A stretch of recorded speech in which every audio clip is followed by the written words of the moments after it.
नमस्कार, योगिताज किचन मध्ये आपलं पुन्हा एकदा मनपूर्वक स्वागत आहे। आज मी तुम्हाला माझ्या पद्धतीने चटपटीत अशी पावभाजी बनवून दाखवणार आहे।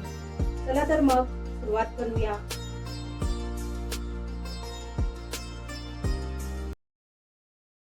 प्रथम आपण साहित्य पाहूया।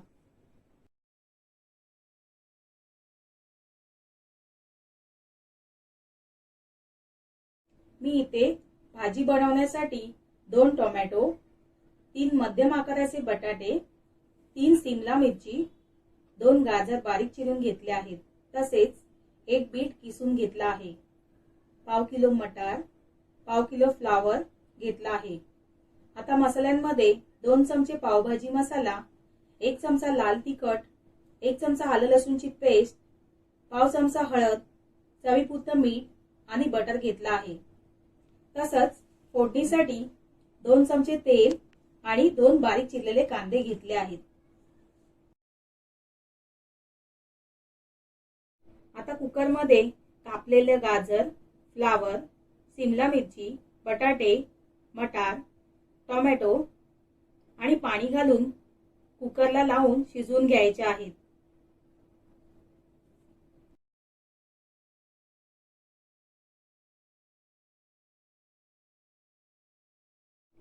इथे मी कुकरच्या 3 शिट्या काढल्या आहेत। थंड झाल्यावर कुकर उघडूया। भाज्या छान शिजल्या आहेत। कुकर मधील पाणी आपण बाउल मध्ये काढून घेऊया। आता स्मॅशरच्या साहाय्याने कुकर मधील भाज्या स्मॅश करून घेऊया। अशा प्रकारे आपण सर्व भाज्या एकजीव करून घ्यायच्या आहेत।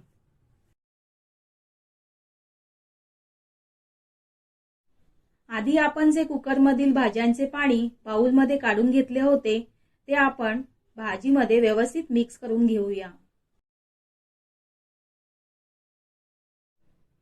आता गॅसवर मध्यम आचेवर कढई ठेवून त्यात तेल घालूया। तेल गरम झालं आहे।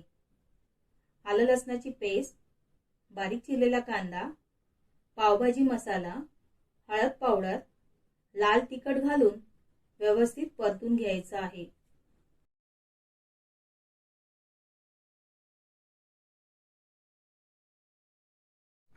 आता किसलेला बीट घालूया।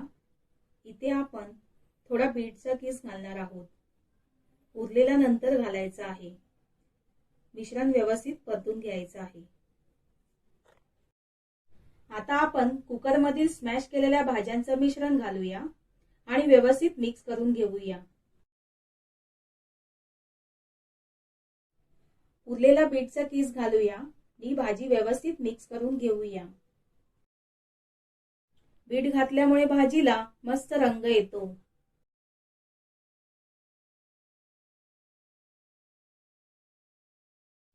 आता चवीपुरतं मीठ घालूया आणि 1.5 ते 2 मिनिटांसाठी उकळी येण्यासाठी ठेवूया।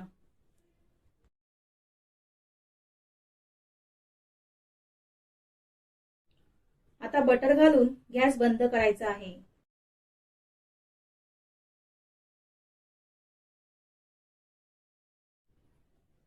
वरून बारीक चिरलेली कोथिंबीर घालूया। तुम्ही बघू शकता की ते मस्त चमचमीत भाजी तयार झाली आहे आणि भाजीला रंग सुद्धा खूप छान आला आहे। आता गॅसवर पॅन ठेवून बटर घालूया आणि अशा प्रकारे दोन्ही बाजूंनी पाव भाजून घेऊया।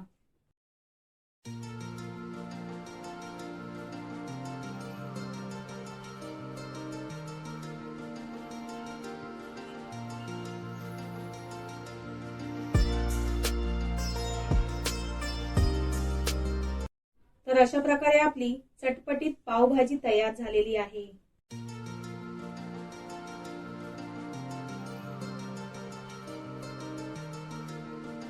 तर कशी वाटली आजची पावभाजीची रेसिपी? आवडली तर लाईक, कमेंट करा आणि चॅनलला सबस्क्राईब करा आणि बेल बटन दाबायला विसरू नका। धन्यवाद।